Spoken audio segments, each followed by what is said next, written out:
ಇದನ್ನ ಜೊತೆಗೆ ನೀವೇ ನೆನ್ಸ್ಕೊಳ್ತಾ ಇದ್ರಿ ಆ್ಯಸ್ ಯೂಶುವಲ್ ರಾಬರ್ಟ್ ಸಿನಿಮಾ ಅಂದಾಗ ಒಂದಿಷ್ಟು ಘಟನೆಗಳು ನೆನಪಾಗುತ್ತೆ. ಅಂದರೆ ವಿನೋದ್ ಪ್ರಭಾಕರ್ ಅವರು ಮತ್ತು ನಿಮ್ಮ ಕಾಂಬಿನೇಷನ್ಗೆ ಯಾವತ್ತೂ ಕೂಡ ಅಂದರೆ ನಿಮ್ಮ ದರ್ಶನ್ ಸರ್ ತಂಗಿ ಆಗಿ ನಿಮ್ಮನ್ನು ನೋಡ್ತಾರೆ, ನಿಮ್ಗೆ ಹಾರೈಸ್ತಾನೆ ಇರ್ತಾರೆ.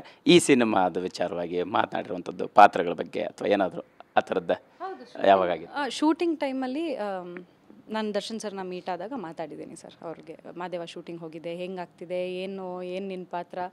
ಸೊ ಅವ್ರಿಗೆ ಜನರಲಿ ನಾನು ಸೀರೆ ಲಂಗ ದಾವಣಿ ಎಲ್ಲ ಹಾಕಿದರೆ ಅಯ್ಯೋ ನೋಡೋಕ್ಕಾಗಲ್ಲ ನಿನಗೆ ಅಂತಾರೆ ಅವ್ರು, ಯಾಕಂದರೆ ಬ್ರೋ ಅಂತ ಫಿಕ್ಸ್ ಆಗಿಬಿಟ್ಟಿದ್ದಾರಲ್ಲ. ಬಟ್ ಐ ಹೋಪ್ ಅವರು ಈ ಸಿನಿಮಾ ನೋಡಬೇಕಂತ ಆಸೆ ಇದೆ, ನೋಡೋಣ ಸರ್. ಮೇಡಮ್, ಇತ್ತೀಚೆಗೆ ಏನಾದ್ರು ಭೇಟಿ ಮಾಡುವಂಥ ಪ್ರಯತ್ನಗಳೇನಾರು ಆಗಿತ್ತಾ? ಏನು ಮಾತಾಡ್ಸೋಂಥದ್ದು ಆಯಿತಾ? ಕುಶಲೋಪರಿ ವಿಚಾರಿಸುವಂಥದ್ದು ಟ್ರೈ ಮಾಡಿದ್ವಿ, ಬಟ್ ಇವಾಗ ಅವ್ರು ಶೂಟಿಂಗಲ್ಲಿ ಇದ್ದಿದ್ದರಿಂದ ಆಗ್ತಿಲ್ಲ. But will definitely meet him sir soon. Yes, ಇದೆಲ್ಲದರ ಜೊತೆಗೆ ಒಬ್ಬ ಹ್ಯಾಂಗ್ ಮ್ಯಾನ್ ಅಂದಾಗ ಅಂದರೆ ತುಂಬ ಡಿಫಿಕಲ್ಟ್ ಡೇಸ್ ಇರುತ್ತೆ. ಸೋಷಿಯಲ್ ಅಂದರೆ ಸಮಾಜದಲ್ಲಿ ಸುಮಾರು ಘಟನೆಗಳನ್ನು ನೀವು ನೋಡಿರ್ತೀರಿ.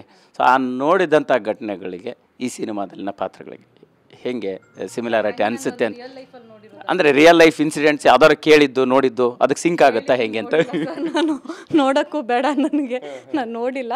ಬಟ್ ಸಿನಿಮಾದಲ್ಲಿ ನೋಡಿದಾಗ ಜನರಲಿ ಅಂದರೆ ತುಂಬ ರಿಸರ್ಚ್ ಮಾಡಿ ನಮ್ಮ ಡೈರೆಕ್ಟ್ರಿ ಹ್ಯಾಂಗ್ ಮ್ಯಾನ್ ಕತೆ ಬರೆದಿದ್ರು. ಆ್ಯಂಡ್ ನನಗೆ ಅಲ್ಲೂ ಹೇಳ್ತಾಯಿದ್ರು, ಸೋನಲ್ಲಿ ಈ ಥರ ಅವ್ರ ಕ್ಯಾರೆಕ್ಟರ್ ಅಂದರೆ ಅವ್ರ ಮುಂದೆನೇ ಡೆತ್ ಆಗಿರುತ್ತೆ, ಒಂದು ಇಮೋಷನ್ ಇಲ್ಲ, ರುತ್ಲೆಸ್ ಪೀಪಲ್, ಹಾರ್ಟ್ಲೆಸ್ ಪೀಪಲ್, ಅವ್ರಿಗೆ ಏನು ಇಮೋಷನ್ ಅನ್ನೋದು ಅದು ಮೀನಿಂಗೇ ಗೊತ್ತಿಲ್ಲ ಅವ್ರಿಗೆ. ಅಂಥ ಜನರು ಇರ್ತಾರೆ. ಹ್ಯಾಂಗ್ ಮ್ಯಾನ್ ಅಂದರೆ ಅದೇ, ಯಾಕಂದರೆ ಅಲ್ಲಿ ಡೆಡ್ ಬಾಡಿ ಅವ್ರ ಊಟನೇ ಅದು ಸರ್. ಅಲ್ಲಿ ಒಂದು ಹ್ಯಾಂಗ್ ಮಾಡಿದ ತಕ್ಷಣ ಅವ್ರಿಗೆ ದುಡ್ಡು ಸಿಗೋದು.